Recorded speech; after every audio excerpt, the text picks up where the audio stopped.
Hello Simon, hello Robert. Welcome to SITA press agency. Welcome to Slovakia.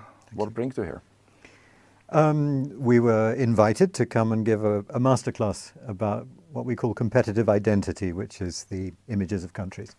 And Slovakia is today quite interested in its international image. And so we were asked to come and spend the day explaining how that works to people. Okay. You invented the term of nation branding. For some people, that means just the tourism. For some people, it means attracting the capital. For some people, it doesn't matter at all. They think it's waste of taxpayers' money and time. How do you define it? How long have you got? Yesterday we spent 7 hours answering that question, and I think everybody had the feeling that we'd only just scratched the surface of it. This is actually a really, really big and really complex subject because it touches on so many things. It's about politics, it's about culture, it's about international relations, it's about psychology, it's all kinds of things. But I think the simplest explanation of all is the one I started with when I first used that phrase back in the 1990s, which is that countries have images in the modern world, in the globalized, connected world. And those images are incredibly important because they affect the behavior of people in other countries. And Slovakia, just like any other country, depends enormously on external sources of revenue, respect, attention, and so forth. Talent, all of those things. And countries that have good, powerful, positive images find that everything is relatively cheap and everything is relatively easy. You know, if you're Switzerland and you have a fantastic image, everybody wants to invest their money there. Everybody wants to live and work and study there. Everybody wants to buy Swiss products. On the other hand, if you have a negative image, a bad image, or a weak image, nobody knows who you are, everything is difficult and everything is expensive. So that's basically our starting point. Now, nation branding is a phrase that I slightly regret having coined because it makes it sound too easy. It makes it sound like a marketing mystery, you know.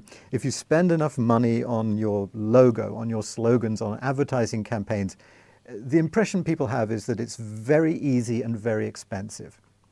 And actually what we've spent the last 20 years trying to explain to people is that it's the other way around. It's very cheap, but it's very difficult because it doesn't involve communications. It's not propaganda. You can't tell the world Slovakia is different from what you think because they're not even listening. What you have to do is you have to prove that Slovakia is relevant to people in their daily lives, and that's a challenge. Okay. The problem with the term brand is that people believe that you can deploy the same methods that you do in the commercial world, logos, slogans, and advertising campaigns in the same way to places. And that is just not true. And that's, again, why we spent yesterday hours and hours to explain what are the tools that we usually use when we refer to branding, and which ones of those tools actually work when we're talking about places or don't work when we're talking about places. And the focus should be on the idea of brand purpose. So who are we as a country? Who are we as a nation? Who are we as a people? What's our mentality? Where did we come from? Who are we today? Where do we want to go? To then come up with an idea of how you want to position yourselves. So what is the image that you would like the world to have of your country? And then to make sure that you reflect that positioning in your behavior. And that's very different from commercial brands. Why? Because in commercial branding, corporations and companies have control over what they call the brand touch points. So they have control over the packaging, over how you're being presented in the supermarket. But of course, a country like Slovakia is not in the supermarket. You're not being there out for sale. So you don't really have control over the touch points. And places are being talked about all the time in the news, in the mainstream media and the social media, far more so than commercial brands are. So the methods are very, very different. North Korea is the best branded country on the planet because it is like a corporation. It's because it's not in any sense a democracy. It's run by one guy, a chief executive officer, and his vision of where the country should stand, universally recognized as a slightly scary place that you shouldn't mess with. He's communicated that brand perfectly, 100%. Whoever you ask anywhere in the world, they give you the perfect description of how Kim Jong-un wants North Korea to be perceived. So if you don't have the inconvenience of a democracy, it's actually quite straightforward. Actually, North Korea was one of my questions in the list. That recently I just noticed that the ads on how the life is beautiful in North Korea just popping up on social networks. Oh, and, really? Okay. It's interesting to watch it. Yeah. Because I lived in that system for some time, you Sure. know, so I can relate to Yeah. what they say, how they present it. But it's just unbelievable that it can even reach me. Yeah. That's not going to work, by the way. Oh, Telling not with me. Not with me. Well, not for anybody. I mean, telling Yeah. the world that everybody lives well in North Korea, Yeah. I think everybody knows that's not true. But in any case, that's not really the image they should be trying to obtain, because it's not credible. Anyway. Their neighbors have been very successful in nation branding. South Korea. Absolutely. So it's one of the countries that has been able to climb up most steadily in the Nation Brands Index that Simon created. It's a system of measurement, survey-based, that's been running for 20 years. And South Korea is the most successful country in there, but consistently because of its behavior, because of popular culture, cuisine. It's made a concerted effort to push out the behavior of the country in an attractive manner. And particularly social media has helped them. Back then. It's the first new country since the United States that has fans. There are people all over the world who are fans of South Korea. They've got no connection with it, but they want to eat the food, they want to cook the food, they want to go there on holiday. They aspire to have South Korea in their lifestyle. It's extraordinary. K-pop is a K-pop super was a really successful- important part of it, yeah. Yeah. But yeah. Gangnam Style was the determining Oh. moment for the West. Absolutely. Absolutely. The automotive industry as well. So They copied the Japanese model basically, but they did it in about half the time. yeah. Nation branding, it's not a static thing. So it's not that you came to Bratislava yesterday, you're going to advise somebody, they, said it, they do it as you say it, and then, 3 months down the road, there is some geopolitical thing or technological change can bring a lot of things. How has it changed over the years since you started it? Well, I think the way that our work has changed is that we tend to do less and less of the work ourselves, and we do more and more what they call capacity building in the development industry. Because we have a very strong view that this should be the responsibility of the government, of the business sector, and of civil society, and academia and other partners, because the image of the country doesn't belong to the government, not even temporarily. It belongs to the population. And Slovakia's good name is a very precious national asset. And it's the population ultimately that benefit if it's in a good condition, and they're the ones who suffer ultimately if it's not in good condition. So increasingly what we do these days is we teach the government how to drive and then give them the key, with the hope and the expectation that after we've gone, they will start to figure out how to do this themselves, because it's a long-term program. It's not a campaign. It's not a thing that you do over a year and spend a huge amount of money on. We often say that doing this properly is more a prism through which you should see governance, not just in the public sector, but also in the private sector. How leaders make policy, make decisions, how they behave internationally. One really good international policy will do more for your country's image than 100 million euros spent on a campaign. Because people don't listen to propaganda, as I said before. And Slovakia's problem is not that it's got a negative image, it's got a weak image. People, compared to other EU member states, it's a country that people around the world don't know very much about at all. And it's not a bad place to start. But the problem with that is that they're also not interested in hearing about it. So you can spend as much money as you want saying, the Porsche Cayenne is manufactured here. But because people aren't interested in Slovakia, they're not interested in that fact. And that's the difficulty. Well, we have the budgets, we have the agencies in Slovakia, we currently even have a new ministry for tourism, which is part of nation branding. And despite of budget and efforts and people trying to do their best, when you look at the index of your index of the countries, Slovakia comes out as dull. That's what I found out there. What do we do wrong? I don't think you did anything wrong. I think you just didn't do anything very interesting or exciting or relevant to people in other countries. We often get governments contacting us and saying, what can we say to make ourselves famous? And our reply is always wrong question. The correct question is, what can we do to make ourselves relevant? And we always start with the audience. We don't start with the country. And what is often wrong with these campaigns that countries try over and over again, Slovakia is no exception, and most countries do this, is that they start with the country and they say, what have we got? What are our assets? And people are proud, nationalistic patriots, and they get very excited, making long lists of all the wonderful things, the mountains, the rivers, the trees, the buildings, the history, the culture, the famous tennis players, and God knows what else. and then having made that list, they then say, can we find some idiots out there who might be interested in that, right? And this is not how you do it. It should be the other way round.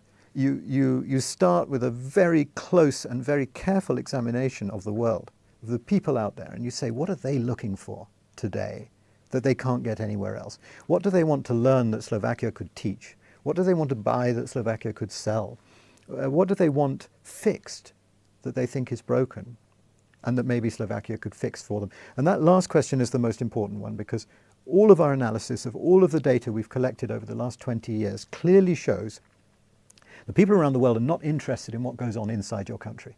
Right? They just don't care. They don't care whether Slovakia is well governed or badly governed. They don't care whether the schools are good or bad. They don't care even whether the landscape is beautiful. They do if they're tourists, but that's a totally different matter. What they care about is the impact that Slovakia has on the world that they live in. As I said before, relevance. And so when I go to sleep at night, I'm not worrying about whether Slovakia's roads are well made or full of potholes. I'm just thinking, do I feel glad that Slovakia exists? Is it doing something to make the world a bit less tumultuous, a bit less problematic for my children and my grandchildren? So all of the indications are, it's just like corporate social responsibility in the commercial field. Companies have finally realized that if they want a good image, if they want people to trust them, if they want the loyalty of their customers, they have to be good members of society. They have to contribute something to society. They can't just sit there and make money. And what we found through the research is that it's exactly the same for countries. People admire countries that behave themselves in the international domain, that contribute something. So you say, what have we done wrong? You haven't done anything wrong. You just haven't done anything right. And, you know, what has Slovakia done for me in the last year if I'm not Slovakian? If I live in Eritrea or Guatemala? Nothing. So you have to start doing stuff. It's your duty. It's got nothing to do with branding. Everybody has to do stuff because we're faced by gigantic challenges like climate change and migration and poverty and inequality and pandemics. And every country can and must dedicate some part of its activities to trying to fix the world because the world is broken. And incidentally, if you do that, it will improve your image. And incidentally, if you improve your image, you'll get a whole lot more foreign revenues. So it's good for the economy, and it is entirely compatible with good domestic governance. You know, it's not, do we worry about the world or do we worry about our own people? No, you worry about both. You do them at the same time. We have to also be very clear about the causality of things. So we argue, and it's generally argued also in the research, that if you have a strong image, then everything becomes easier. So it's easier to attract tourists, it's easier to export products, it's easier to attract talent, it's easier to attract investment. But the mistake that many are making is that they then believe that the reverse is also true. So in order to get a better image, we just need to do more tourism promotion, we just need to more investment promotion, talent attraction, and that's not the case. So we clearly need to distinguish between the idea of brand and image and how to build a reputation, which Simon has just explained, versus marketing. So it's fine to sell a tourism product to tourists, it's fine to sell an investment product to investors, but those are usually not mass audience initiatives, right? Because you're trying to target specific markets. Of course, reputation is a mass audience thing, right? Because you're trying to influence everybody's perception. And in that sense, we shouldn't also focus too much on the word dull. We've heard this before. I don't think people actually mean that they know that the country is dull. The problem is they don't know anything about the country. And this is actually confirmed if you're looking at our familiarity measurement. So part of the Nation Brands Index also asks people how familiar are you with the country. And there, Slovakia is one of the lowest in the ranking. So people just don't know anything about Slovakia won't be able to point it on the map.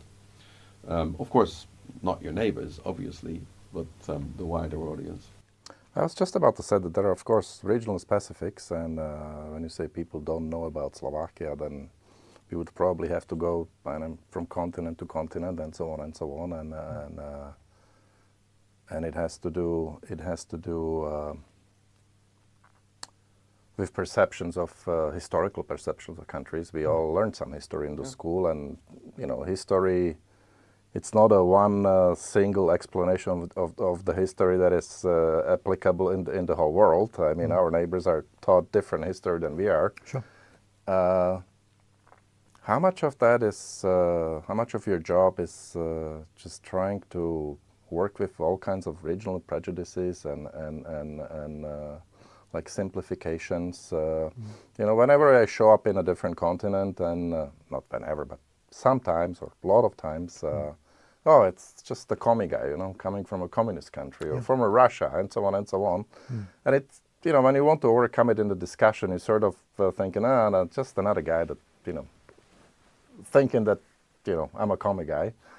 But then you have different countries, and he worked in different countries, which has different type of views or prejudices when people look at them.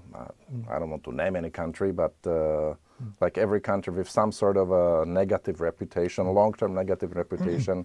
Well, should they care to like explain it, go into the topic, or they should just forget about it and set a set of new goals in communication and find a new role in the world, like you defined it, like how Slovakia is influencing your life? Well, communications is a dead-end street because no matter how much money you spend on it, people aren't interested, they're not listening. So it's just a waste of money. Again, repeat, we're not talking about sector-specific promotion. If you're selling holidays, yes, you must communicate. I don't know, it's a difficult one. Last time I checked, there were more than 200 countries in the planet.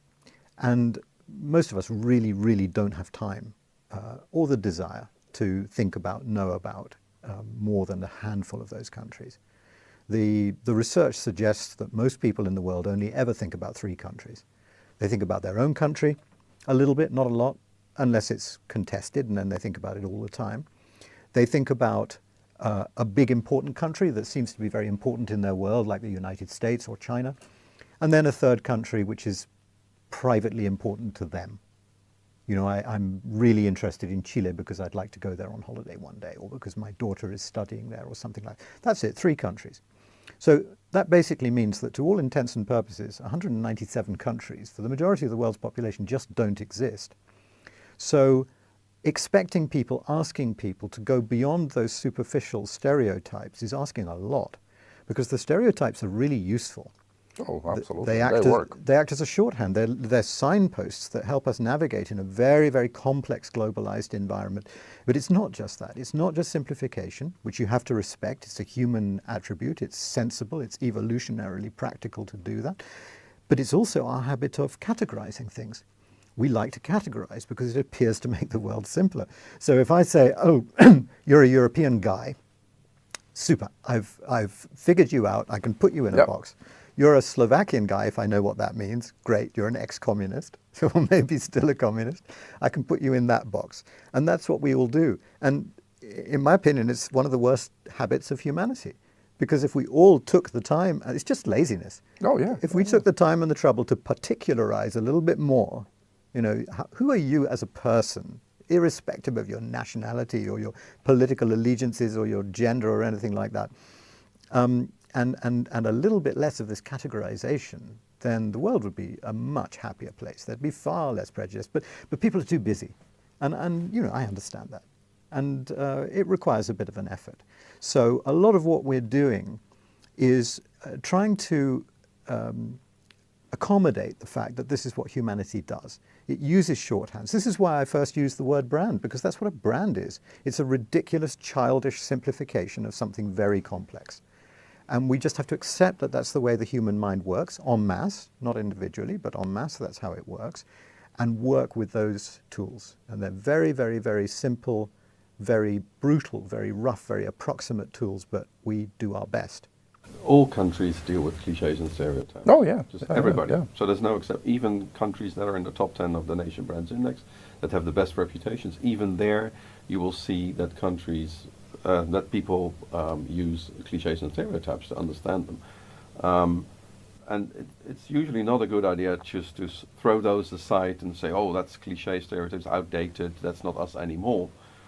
Because those are actually the hooks that you have in people's minds to get into, to generate interest, to get their attention. That was my question: how to actually use it in a as a benefit in potential communication, because at least the other person or other party knows something about you, you know. So it's not necessarily in the communication; it's a hook.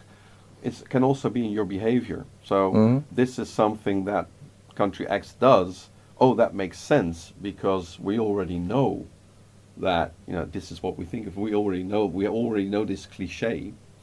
So it makes sense that that country, that this is what they do, because, you know, you hook on to the preconceived ideas. So an example of that is Mexico. Mexico is a country with big image problems because it's got to the stage where it is pretty much associated with its problems. It's associated with organized crime, with violent crime, with corruption, and so on and so forth.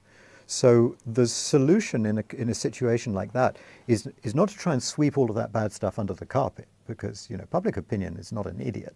You know, plus people are not stupid. They're really not stupid, and they know if you're doing that, and they will completely ignore it. Apart from anything else, they like the stories because they're kind of exciting. It's like a reality show combined with a violent thriller. And, you know, let's be honest, it's kind of nice if you're sitting in the safety of your own home in the United States and you read in the newspaper about terrible things going on in Mexico. It's like being at home during a thunderstorm. You feel kind of safe and cozy. And people love those stories. And if you try and take them away, it won't work. Human beings will never voluntarily downgrade from an exciting negative story to a boring positive story. Absolutely. You're just wasting your time. Absolutely. So what we try to do is we try to give a twist to people's perceptions, behaviorally, not in a communication sense, so that you move on from what they already believe, but it's connected to what they already believe. And in the case of Mexico, it's basically, the argument behind it is, you associate Mexico with organized crime and violence and corruption. That means it's an expert in those subjects. Now, those are subjects that you suffer from wherever you live. In your country, there are problems with drugs, there's problems with organized crime, there's problems with corruption. Mexico is a country that has so much experience of this area. They are working hard every day to tackle those problems for their own benefit and for the benefit of every other country that does it. So one of the things we got Mexico to do was to double, triple, quadruple the number of international conferences they held on tackling violent crime, sharing their experience, showing to the world we're here to help. And our experience is precious. So you're taking the cliche and you're just turning it around. And sometimes that's a good way to do it. So, say you have a new country as a client. How do you do the diagnosis of your patient, so to speak? Because they all come to you with, okay, I have this problem, I have this problem, how to fix it. So what's the first couple of steps when somebody hires you in terms of process? How big is your team, by the way? It's just us. Oh, okay. There's no need for a team. Right. Teams add cost, they don't add value. All right. Well, the team is in the country. Yeah, exactly. I mean, as I said before, we're doing capacity building. So ultimately our purpose is to train these people within government and elsewhere to understand this and to be able to manage it themselves. Because we don't like this idea where you create dependence on external suppliers. That's not the way that government should run. The first question is, just like a doctor, where does it hurt? And it's always an interesting question, because very often the answer they give is false. It's what doctors would call referred pain. And you know when you've got a pain here and it's a heart attack. And they say we've got a terrible image. And my immediate assumption is that, okay, you've got a reality problem. Because it's so much more likely if you've got an image problem that it's actually a reality problem. These things don't come from nowhere. It's not like everybody on the planet is going to a secret party and gossiping about you and inventing horrible stories. Yeah. It comes from somewhere. So it's either something you've done or something you've failed to do. Somehow people have got the ingredients of that story. So the next stage is quite a deep analysis of the country, what it's done, its role in the world, lots and lots and lots of research. We are data geeks. Because, I mean, call me old-fashioned, but I think if you're spending public money on anything at all, it should be transparent, measurable, and accountable. And too many countries dive into this sort of operation without any attempt to benchmark it, so you don't even know if it's got better or worse. And you know, politicians who accept that that kind of approach to things, they shouldn't be in power. They should be in jail. It's so important to measure these things, and they're entirely measurable. How do you measure them? By asking people, by opinion polls. That's the primary technique. That's what we do every year. So the Nation Brands Index, like we said, it's been running for 20 years. It's 40,000 respondents in 20 countries. It's 70% of the world's population, 77% of the world's economy. So it's the major countries. And it's survey-based. So we ask average consumers, what do you think of these other countries? There's 50 countries in the ranking. Slovakia is not always part of the countries that are being ranked, but it has been, particularly the last few years. And that's how we know that it's a familiarity problem. People just say either they've never heard of Slovakia, or they will say, well, yeah, heard of it, I know it exists, but I don't know anything about it. And the questionnaire is very detailed. We go very deep. We sort of say to people, for example, imagine you were the manager of a company. Would you like to hire somebody from Slovakia to work for you? And from all of those questions, they come at it slightly from the side. We don't say, do you think it's a nice country? Because people don't know. They've never asked themselves that question. But you focus in on these very, very specific angles. And from this, the combination of those 30, 40, 50 questions, we can deduce an enormous amount about people's prejudices. We sometimes call it the index of ignorance, because you actually find out much more about what people don't know than what they do know. And that's one of the reasons why we only bother to measure 50 countries every year, because once you go below 50, people just don't know anything about any of those other countries. It's really quite depressing. Another thing that's important when we talk to potential clients, when you know it's a new country doing this for the first time, or they want to have a serious approach, is to build a coalition of the willing. As you argued, there are many agencies already there. There is a tourism, usually, and we know that this is the case in this country. There is a tourism agency, there's an investment promotion agency, there's an export promotion agency. Obviously, there's a Ministry of Foreign Affairs, you've got public diplomacy units, you've got missions abroad. So there's a whole apparatus of institutions and agencies, that what we call externally facing agencies. So whose job it is to communicate and interact and engage with the outside world. And you want to bring those together at least, and that's part of what we did yesterday with the masterclass, to teach them what is this thing called brand, and what can we do, and what works and what doesn't work, and how is it different from marketing. And usually part of the problem is that for instance, the tourism agency will say, well, how can we brand this country as a tourism destination? And the export agency says, well, how can we brand this country for our car manufacturer? And another agency says, well, we want to brand it as a nuclear power country, or whatever it is, right? And those are the wrong questions to ask. You don't brand yourself as a product. It's a very deeper underlying challenge that you have. And all those agencies need to understand that, and then come together, because they all really do understand that their success depends to a large extent on the image of the country, the reputation of the country. Bring them together to get onto a concerted effort, build a grand strategy, and then think about how can we behave differently so that we can establish this new reputation. But isn't that the most common mistake, that they really think that it's like branding a product? Yeah. Yeah. And I blame myself. I should never have coined that stupid phrase, because it makes people think that it's something to do with marketing. And with that also comes the expectation that, as I said before, it's hugely expensive. And so all of the conversations are about the wrong things. They're about, where can we get the money from? Can we really afford this? Can we justify it? It really, really shouldn't cost more than a country can comfortably afford, because it might just be a change in the way that the president speaks on certain topics when he or she is at international meetings. Something like that can be a really important part of positioning the country, and that costs nothing. So the moment somebody starts saying, you know, we need 10, 20, 30, 40, 50 million euros to do this, you should be very suspicious. Because if you're spending that kind of money on pushing out a message, it's probably because you're trying to make people listen to something they don't want to hear. A make-up story. Yeah. a make-up story. Propaganda.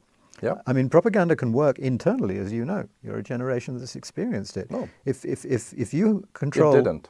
Well, it didn't on you, but no. But seriously, I mean, if you control the routes of communication, the channels of communication right across the country, and you can get one story out there, the sad fact is that human beings eventually will buy that story because there's no other on offer. Not everybody, but a large majority will do it. But that's never worked internationally because internationally you don't control any damn thing. Yep. And all of the evidence is, and it's one of the good things about globalization, all the evidence is that the harder you try to push a particular story, the harder the pushback becomes. And the system, such as it is, will resist that. It resists propaganda. Now, that doesn't mean that certain countries cannot be quite effective at distorting the messages out there and creating confusion, which is Russia's speciality. Yep. They do that very effectively indeed.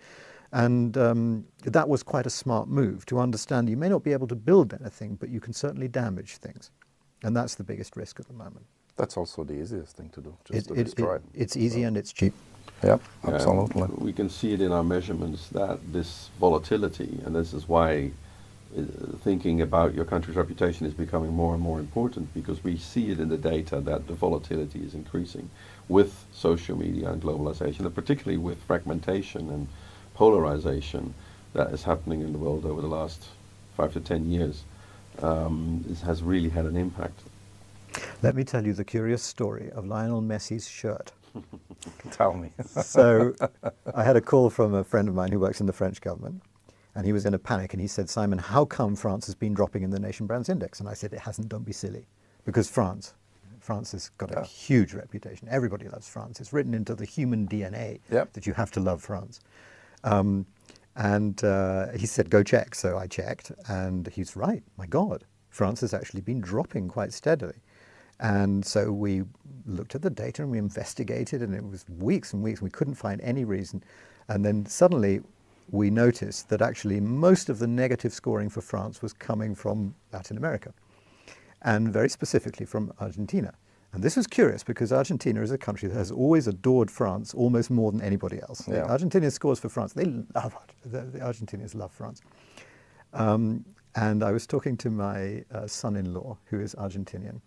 And like all Argentinians, he worships a god known as Lionel Messi. Lionel Messi has divinity. Okay. You've got it? It's Paris Saint Germain. So now I got your theory of 3 countries, so here we go. There you go.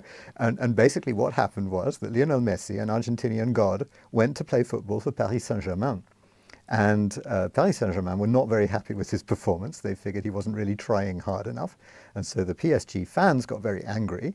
And one PSG fan had the brilliant idea of getting a Lionel Messi shirt and stapling it to the floor at the entrance of a pub in Paris with a sign next to it saying, "Don't forget to wipe your feet." And this caused the burning of flags and everything else that happens if you insult a major religion. And the Argentinians, and just to be on the safe side, the Mexicans and the Brazilians as well, were so infuriated by this that the next time the Nation Brands Index study came around, they placed France bottom of the list, below Israel, below Iran. And it was so powerful that it actually impacted the global position of France. Now, not for long, okay, because countries are attached to their traditional images by a strong piece of elastic, and you can stretch it, but it nearly always goes back again. But this was, joking apart, a really, really upsetting thing to see, because for years I've been saying that the Nation Brands Index is the most boring social survey ever created, because people just don't change their minds about countries. Suddenly it's not true anymore. Suddenly we see that people's views about countries have become incredibly volatile. They go all over the place. And governments, poor people, have to deal with this every day. Suddenly this is not a continuous, reliable, robust phenomenon. This is a thing that can change by the day. How do you deal with that? The first thing you have to do is to know about it, to measure it, to understand what's happening, because it could have a huge impact on the country. And obviously this is social media.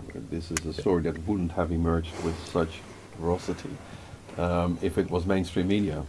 But because people are sharing it on social media and becoming very angry, so it's really caused by that. So it's technology that like biggest driver or creator of challenges in communication? It's a combination. Because it could be also an advantage.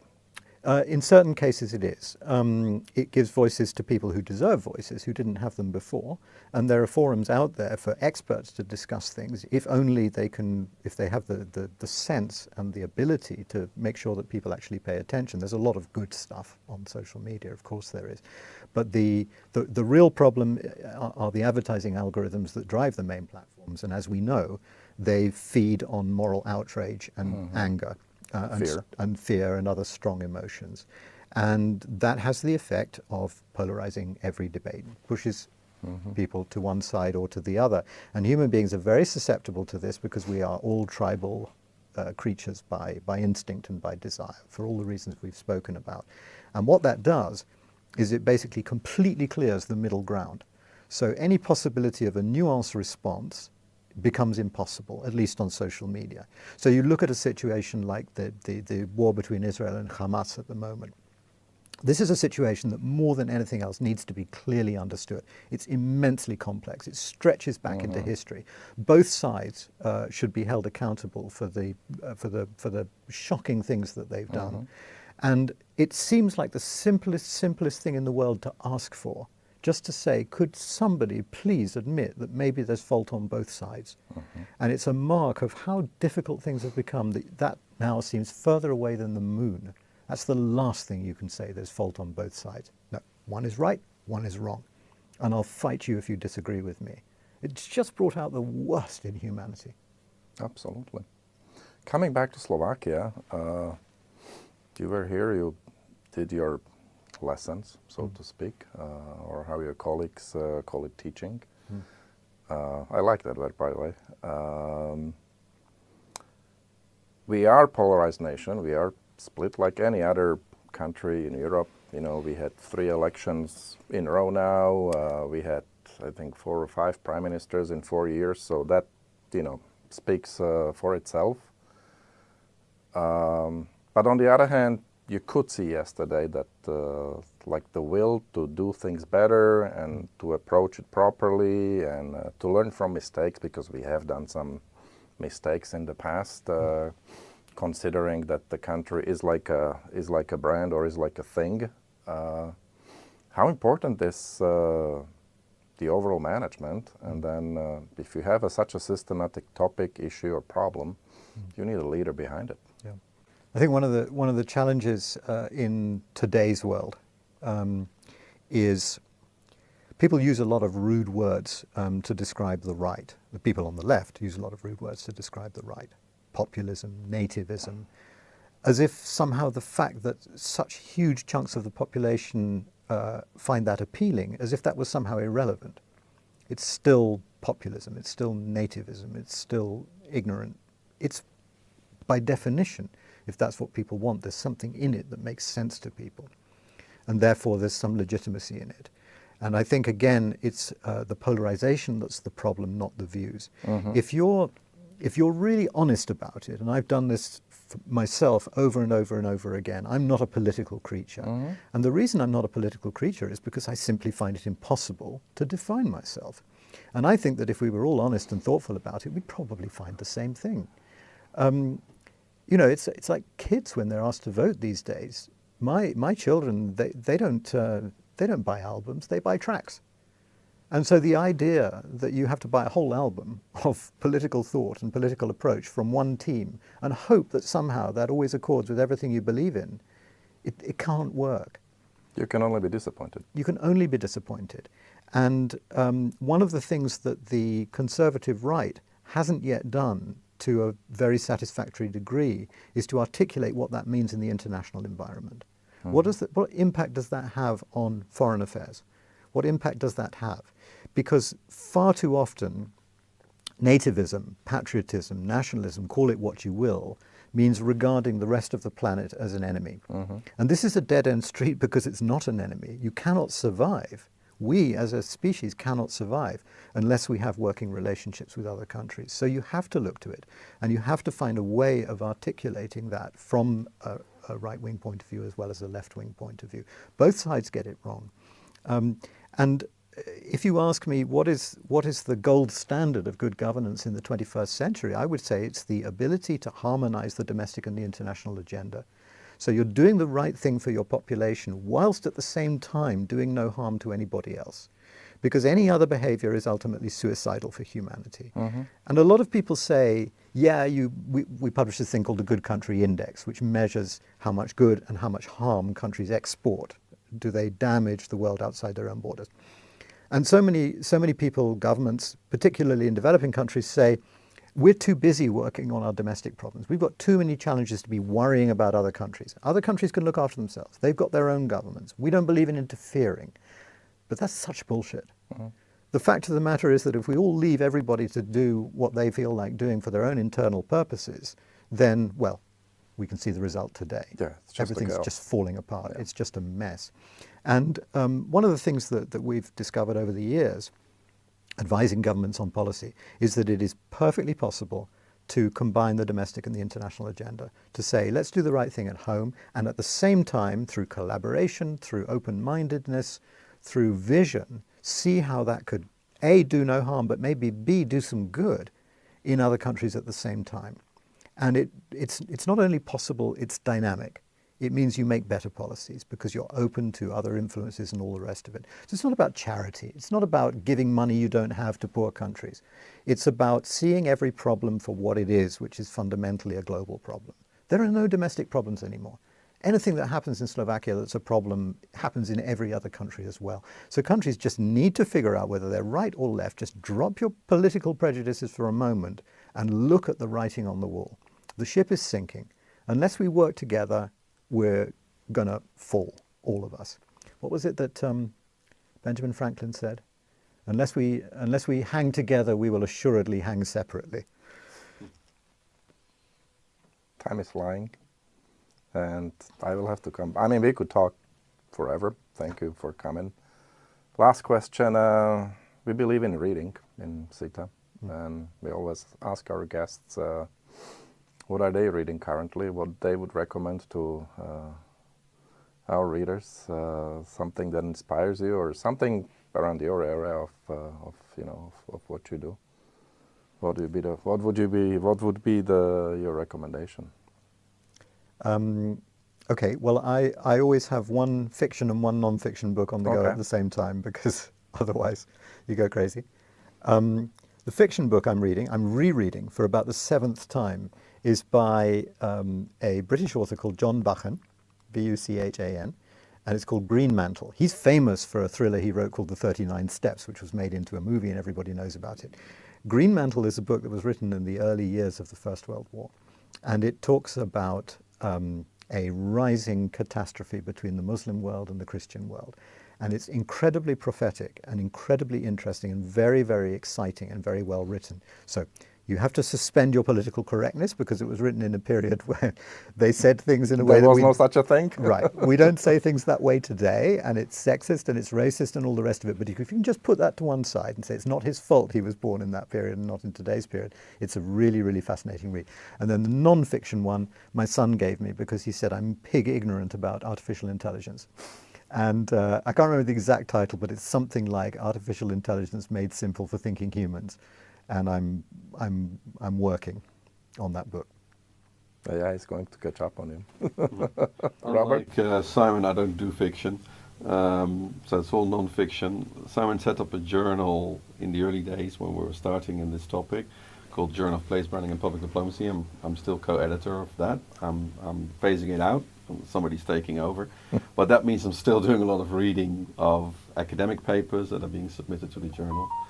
And then I love history, but usually that is linked to projects that we're doing. So I'm now working in one of the cities in the Low Countries, so I'm reading up on the history of that, because I always believe that by reading up on the history of a place, we can find underlying currents that will help us in coming up with good strategies for the future image of places. So your second job will be historian. One day.